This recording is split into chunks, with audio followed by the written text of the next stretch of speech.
Hi, and welcome to the BookishStitcher podcast. My name is Jeanette. You can find me on Ravelry, Instagram, Goodreads, and Periscope as BookishStitcher, all one word. I hope you've had a wonderful week since I last podcasted. We've had a fun one, just lots of different running around things. Yesterday I went to some friends, met up with them at a not local, it was a little bit of a drive, yarn store that was celebrating its 4-year anniversary, and it was a lot of fun to go there and see some friends, and I made it out of that yarn store without buying any yarn. It's pretty awesome because that's normally hard for me. I wanted to get something tiny just to kind of support the store because I was hanging out and there were snacks and stuff provided. So I got some little scissors, like kitty snips, and then I also got this really neat measuring tape that's a robot's face. I didn't get any yarn because I have Stitches Texas coming up and Rhinebeck, so I'm saving all my pennies for that. And then on Friday, my son announced that he wanted to go to his school football game, and I have a question for you guys. This is something that my husband, I never knew that I grew up differently than other people, but my football games at my schools never charged. You didn't have to pay to get into the football games. And this, I'm talking American football, not soccer. I know football has different terms around the world, but American football, we never had to pay to get in. There were concessions and food that you could buy there that you had to pay for, but you didn't have to pay just to get into the football games. Is that a normal thing? Because my husband had to pay to get in, and I'd never heard of that. So I would love to know if that's normal for schools to have to pay to get into football games, for every person in the family to have to pay, like a pet fee, like you're going to a concert or something.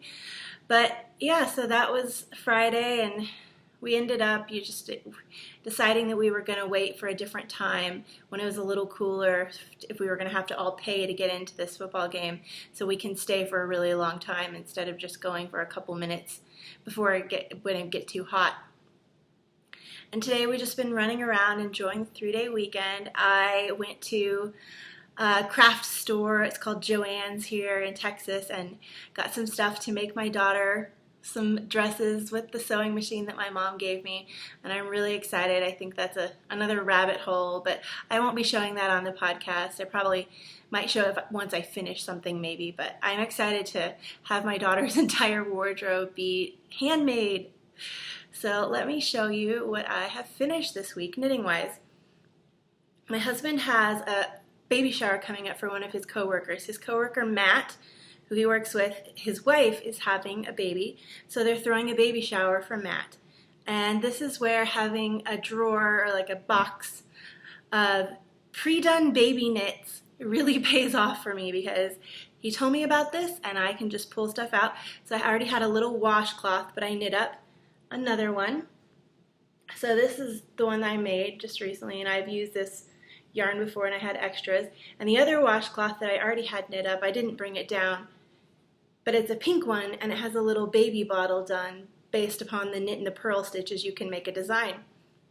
And then I'm also going to use a little baby sweater that I knit up and some baby booties to include in the package, and I got a little soap to go with the washcloth, so I think that'll be great. And I'm going to have to start knitting some more baby knits to replenish the baby box, gift box. And then this is funny. I knit another washcloth, and it's the same yarn that I knit last week because I'm doing 2 in a set, and I'm going to put them with a soap for my friends for Christmas. But my son was concerned that you guys would not realize that this is a different washcloth, because I showed one like this last week. He's like, "Mommy, what if they think it's the same washcloth?" So he told me to bring the one from last week, so you can see that there are indeed 2 washcloths. I thought that was so cute of him. And it was really funny too, because he said to me after we recorded the podcast, and he and I did it last week, he said, "You have to knit a lot to have stuff to show on the podcast." And I said, "Yes." He goes, "That's why you're always knitting." I'm like, "Yes, it is why I'm always knitting. I knit in the car, I knit during family movie night, I knit during conference calls, I'm always knitting." And that's my only finished object for this week. I thought that I would have this finished, came really close, but seaming. This has a lot of seaming, and so it kind of slowed the process down. This is in my On the Dock Knits bag. And this is what I do all my daughter's sweaters in, because to me, this is just the perfect little girl bag. It's whimsical, it's cute. You'll probably hear clanking in it because I have a whole bunch of notions in this bag. But I am doing the Petite Isle of Hope sweater by Sarah Grisbeck for my daughter. And it's out of some Cascade 220. I don't remember the color. It probably will be on my projects page on Ravelry. But here's the front. Let's see if I can. So this has to be seamed still. There's going to be little pockets on each one. That's how you do that, is you have this side seamed up. I don't know if you can see. And then that's supposed to be like that. It's a little cross section. And then there's the one sleeve, and it's kind of tunic length. I could have made it even longer because I'm going to have a lot of yarn left over. And then I started the next sleeve. And the sleeves are done kind of in a bell fashion, so they pop out a little bit. I don't know if you can tell on this one, using just a simple wrap and turn. And then the back is this lattice. And I think this is going to be wonderful. I'm really hoping I can get this done in time for her to take it to Seattle. We're going to the memorial service for my husband's grandfather this week, and so we're all going to be flying. All four of us. My 3-year-old hasn't flown since she was a tiny baby, and I could, feed her on the way up to deal with her ears. So I'm hoping she flies well, but it'll be an adventure, and my husband will be there to help, which will be really nice. That's the sweater. I'm going to take a sip really quick. I'm having some Not Your Father's root beer. I don't know if you've heard of this. This is from Trader Joe's, which is a wonderful grocery store that we now have here in Texas. We hadn't had it for all the time that I've lived here since I was a kid, but they got one in San Antonio. And it's funny because my husband, who loves beer, does not like this at all, but I, who do not like beer, think it's great. So it's a root beer, but it's kind of a hard root beer. I think it's really good. I can't really taste the beer. The next thing I have this week is in my Diana Couture bag that I love. And I talked about this for a couple weeks about how it's the best bag that I've ever encountered for 2-color shawls, because you can just have the yarn come out of that window. And it's big enough and it stands up that the 2 cakes can sit in there by themselves. And this is the shawl that I am knitting for my husband's grandmother. It is the Sling Shawl by Justina Lorkowska. And I should have put a marker in to show how much progress I'd made this week. But last week I wasn't quite to the halfway point. And this week, you can see the lace on this is stunning. And it's more pink than it's showing in the camera. But there's that. That. And it keeps going, and it keeps going. It's very deep, even though I didn't have enough to do the full 5 repeats of this eyelet section, which I'm glad in retrospect that I didn't, because I don't think I would have been able to pull it out and get it done in time. And then it keeps going. Whoop, sorry. And I am right here, and this is all I have left. Yay! I think it will be done tomorrow, maybe. I'll give me enough time to block it and have it dry. I just need to finish this repeat that I'm on, and then do, I think, 2.5 more repeats, and it will be completely done. And I want to show you guys the inside of this bag, because Diana is so sweet, and she contacted me and said, because so many of you had checked out her bags and had asked me about links and stuff like that, that she wanted to do a bag giveaway for the podcast. Now, she is currently at a festival, so the giveaway will not be opening until September 20th, which is 2 Sundays from now, and I'll leave it open for a while. Oh, I forgot to say, the yarn that I'm knitting that shawl out of is some skein that I had in my stash, and it's Rustic and Damask are the colorways. sorry. And this is extremely soft yarn. So the bag looks like this. And I got this bag at DFW Fiber Fest. I couldn't resist the print. That was really what drew me into it, but now I am so glad because of the construction of the bag. It's so amazing. So here's the handle, and there's snaps, as you can see. And on the inside, there's a very fun yellow polka dot print. And then I hope you can see this, but over over on this side, there's one giant pocket, and I have some kitty snips in it and some stitch markers. And then over on this side, you can kind of see her label, Diana Couture. And then you can see that there are 3 different pockets, a small one, and this is the one cable that I'm using to knit for the shawl, and then a medium-sized pocket and another. So there's tons of pockets. It's really great. And she is offering a giveaway of, this bag is the Serena bag that she makes, and she is offering a giveaway of this bag for people that watch the podcast or in the podcast group on Ravelry.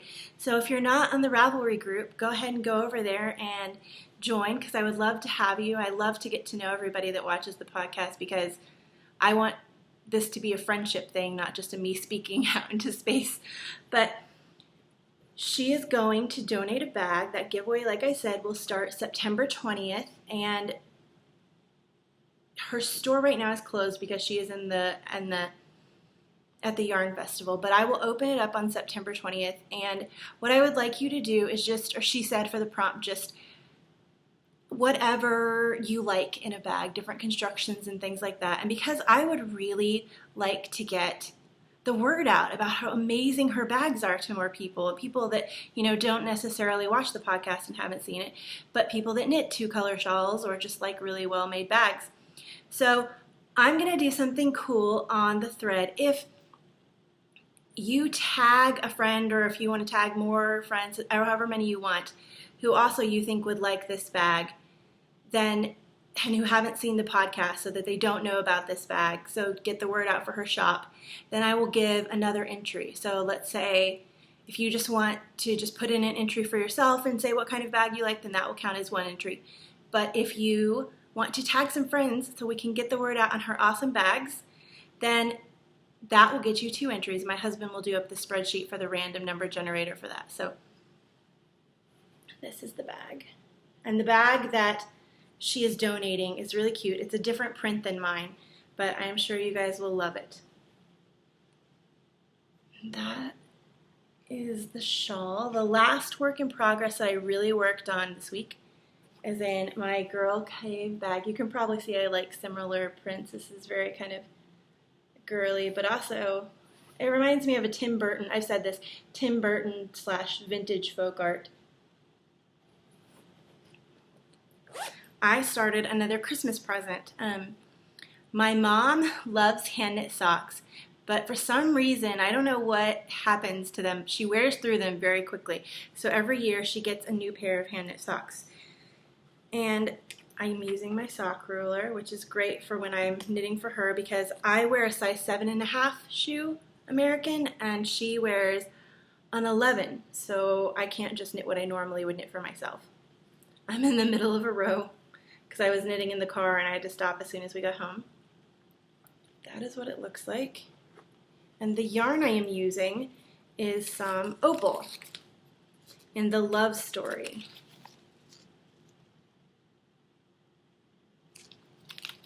And this, I actually, let's see, what color does it say? 7917 822 882. But I got this. I last year around this time placed an order at Simply Ssk Yarn, which is an amazing brick and mortar store, but they also have an online component. It's based in Indianapolis, I believe, Indianapolis. And I've never gotten to go there, even though my husband's family is from there, so I've been to that city a lot. But I went online and got a huge order of different socks from them, and I got, I think, 2 or 3 skeins of Opal and just a whole bunch of different straight socks. That's what this skein looks like. And I'm really hoping, because this is Opal and it's not as soft as some of the other sock yarns I've used for my mom, but it's a little more sturdy, that she won't rip holes in these. The people at the yarn store yesterday when I was hanging out with friends were trying to figure out, how is this happening? How is she getting holes all in it? And I said, no, your gauge looks fine. It's not bulletproof socks, but I don't want to have my hands be in pain when I'm knitting them either. But they're pretty solid, so hopefully those will last her for a little while. It's all my works in progress. Take another root beer sip. I don't have any spinning because I normally spin at night. And at night now I'm doing the shawl. But I did sign up either this week or last week. I don't know if I mentioned this. When my son was on the podcast, I forgot to say some things. I signed up for a SpinZilla team. And SpinZilla is an event sometime in October. I need to look that up. Where you join a team and you spin as much as you possibly can for 1 week. And my goal, should I even say my goal? Because I'm probably going to fail. And then my failure will be known to all of you. Well, okay, it's okay, because we all fail different things, right? So my goal is 7 braids, a braid a day to spin, because I, that week, decided I'm just going to be spinning. I'm not going to do any other knitting except in the carpool line and stuff like that.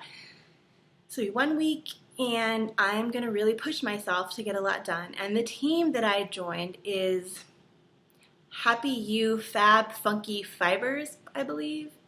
And it's run by my friend Dina, who is an amazing spinner and just the sweetest, kindest person. I'm nervous, but I'm excited. And I think I have enough fiber for it. I think I do, because I just want to use braids. I have a couple bumps, but I'm not going to use those for it. And if you are doing SpinZilla, I would love to hear about it, if you're on a team or anything like that. I know it's weird because I enjoy setting little silly goals for myself, and some people don't like that. So it's all about what makes you happy. And that's spinning this week. Now for group news, I announced about the bag giveaway, which is coming up September 20th when she gets back and gets all settled in and gets her shop reopened, because it's closed right now. I will put a link in the show notes, or I don't do show notes. I will put a link for the bags underneath where I post the episode. But the shop is going to be closed for a little while she's in the Fiber Festival. And the other group news we have right now is we have our Little Ones KAL going on. And I am, as you can see, full into the mode for this KAL. I am trying to knit my daughter a winter wardrobe. I think after I finish that sweater, the Petite Isle of Hope, I'm going to do one more. I have a pattern already in mind. And then I think I need to take a break because I need to remember, dear Jeanette, you live in Texas. You do not live in Colorado or New York or anywhere where it gets cold. You don't get snow. She doesn't need a whole bunch. So 3 should be good, I'm thinking. 3 will be good. She has 1, the pink one that's for really cold days, like at the park. That blue one will be for it's kind of cold. And then the next one, I'm thinking, will be good for when it's kind of cold too. But that KAL was started in August, and it's running through the end of September, and the price for that I meant to bring down, but it is some DPNs, a skein of Knitter's Nightmare in this gorgeous self-striping yarn. I forget the colorway name right now, and then a bag, a project bag, and the project bag is coffee beverages and different beverage themed, and it's a good size medium bag that I got for you guys, so hopefully everyone will join in on that if you would like to. It doesn't have to be baby items. If your little one is 28 years old, I think somebody was saying in the thread that their little one's 28 now. If you knit something for your little one, even though, or like Summer, she knit stuff for her daughter who's going into college, they're always your little ones, right? So, I'm the most laid back person you will probably, if you know laid back people, I'm one of the most laid back people. And whatever you want to do. As long as you can say, this relates to my little one because they like birds, so I knit a bird. Anything goes. And that will run until Wednesday, September 30th. I'm just looking at my calendar. And the next knit along, I don't know. If anybody has any ideas about the next knit along, please tell me. And also I wanted to say I put a thread up in the group for another giveaway that we're going to be having pretty soon. I might open it right now. Yeah, I think I'll open this today. and then open the Diana Couture Awesome Serena Bag one on the 20th. So this one is going to be for a Stitches Texas prize. I put up a thread in the Ravelry group for BookishStitcher All in Word podcast, and I said, what kind of prize would you like from Stitches Texas? And I also put a link to all the vendors, so if you would like to go and check out the vendors so you can see the options. And anything from the vendor list, just tell me. I know a lot of people have said something local to Texas that they can't get elsewhere, yarn. So whatever you would like, post in there. And I think I know who I am going, what vendor. I know somebody who I'm friends with who is local, who does beautiful yarns, and she has an Etsy store, I believe, but I've only ever seen like one skein in there. And it's not one of those ones that sells out in 10 seconds, but it's gorgeous, and I wish more people knew about her yarn, but it would be hard to get anyways, so maybe I'll do that one if I still get a whole bunch of people saying something local. But just put whatever yarn that you would like in that thread that I have on the Ravelry group, and I will try to get one. So the prompt for that thread is going to be something that I'm really excited about. I love TED Talks. I don't know if you guys know what TED Talks are, but TED Talks are speeches that people give, and it can be on anything. The discussion topics of TED Talks are so broad. Some people talk about space, some people talk about bugs. There could probably be one on textiles, on knitting, on books, on health and medical stuff. There's so many. So my prompt that I would like you to answer for this giveaway for the Stitches Texas yarn is, if you were going to give a TED Talk, what would your TED Talk be on? I am so excited to read your answers for this thread. Can you tell? Okay. But I think that'll be so amazing to see what people, some people might be really into, like Christine, House of Yarn, who does the Awesome U University podcast. I can see her giving an amazing one on the research that she's done with psychology, different things like that. Or if you're really into video games, you could do a TED Talk on the positive aspects of gameplay and different things like that. So I will put a thread up for that, hopefully later tonight or tomorrow.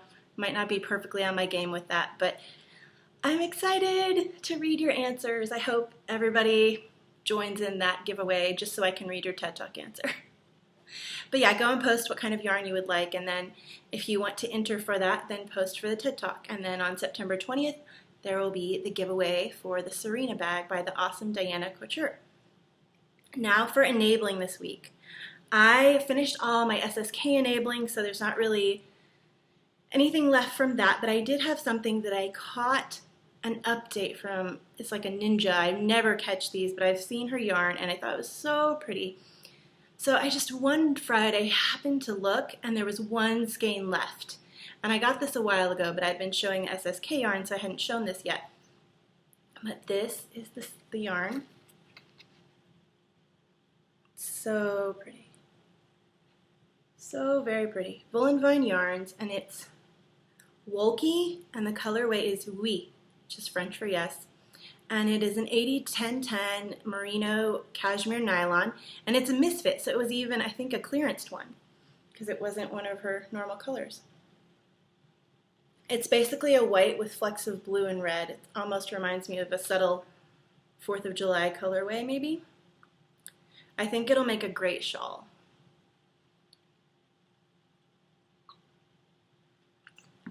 And now to the book for this week. I'm really excited about this book.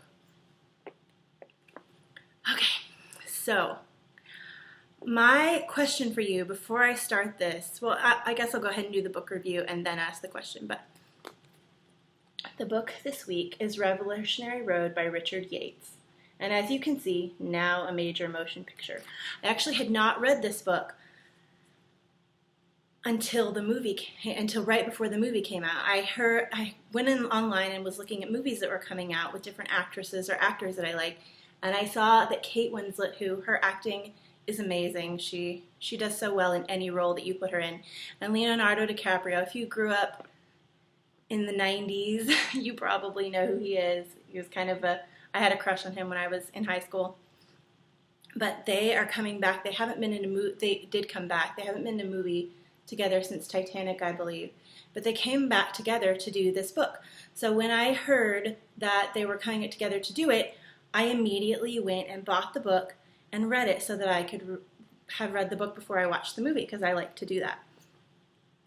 This book is about April and Frank Wheeler, and when they first meet, April is kind of a sheltered rich girl she's gorgeous and beautiful, but she hasn't really experienced much of the world, and she really has this desire to experience things. And she also really thinks of herself as special. She thinks that she's meant to be special, to do something special, to be better than everyone else. And Frank kind of comes in, and he's been in the war and World War II, and he was over in France, and he talks about how wonderful Paris was and how he would like to go back and live there, and just how people in France really lived. And so he kind of gets her to want to go to Paris, and they end up getting together and getting married and having children and settling into this life in the suburbs, which is not what either of them had envisioned for their life. And they both feel very trapped and miserable. Frank is going to work every day in a job that he despises. April is at home and she is miserable. She does not want to be there. She does not want to be a housewife just cleaning the house day after day, and the tedium and the monotony of her situation makes her miserable. And because they are so miserable within themselves, they act out towards each other in horrendous ways. They're very mean to each other, and the things they say to each other are just awful. I'm really making you want to read this book, huh? But the things they say to each other are really awful. But Richard Yates does such a good job of capturing raw human emotion. You get involved in this book. You feel it. The way he describes things is so amazing.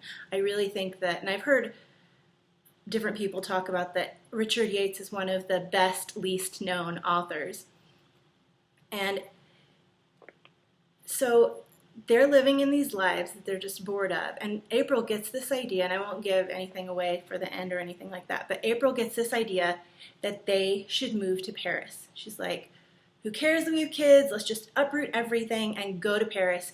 She'll get a job. He can find out what he's always been meant to do with his life and just whatever. He doesn't have to have a job. And they both just latch onto this idea and get very excited, and it kind of renews their marriage. But then as stuff happens in the book, which you will see if you read it, I won't give it away, stuff just starts, different things happen, and it has a very,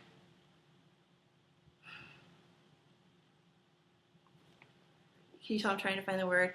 It has a very sad ending. Let's just go with, it's a sad ending, but it's a brilliantly written book, and if you don't mind sad books, my husband doesn't like this book, the movie, any of it, but I love it. And I think the movie was amazingly well done. After reading the book, I know often books do not reflect the movies movies do not reflect the books that they have been set out to do very well.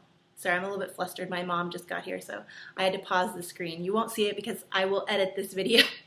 But anyways, I shouldn't probably even told you that.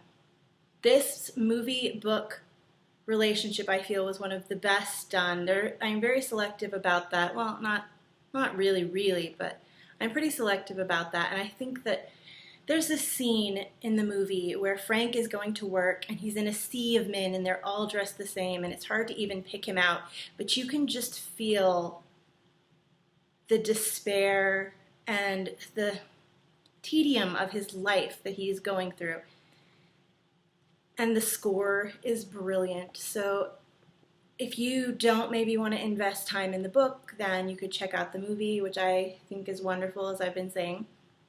But my question for you this week is, what is your favorite, and I don't know that this is my favorite, but what is your favorite book-to-screen adaptation? I would love to know that, because I really want to go check out some more, and ones that people feel are really well done. I like the Harry Potter ones. I love the Lord of the Rings. But, you know, there are probably tons out there that I have not even seen. So please, in the comments below on this thread for this week, tell me your favorite one, and I'll post the question just in case anybody needs help remembering. And that's everything I have for this week.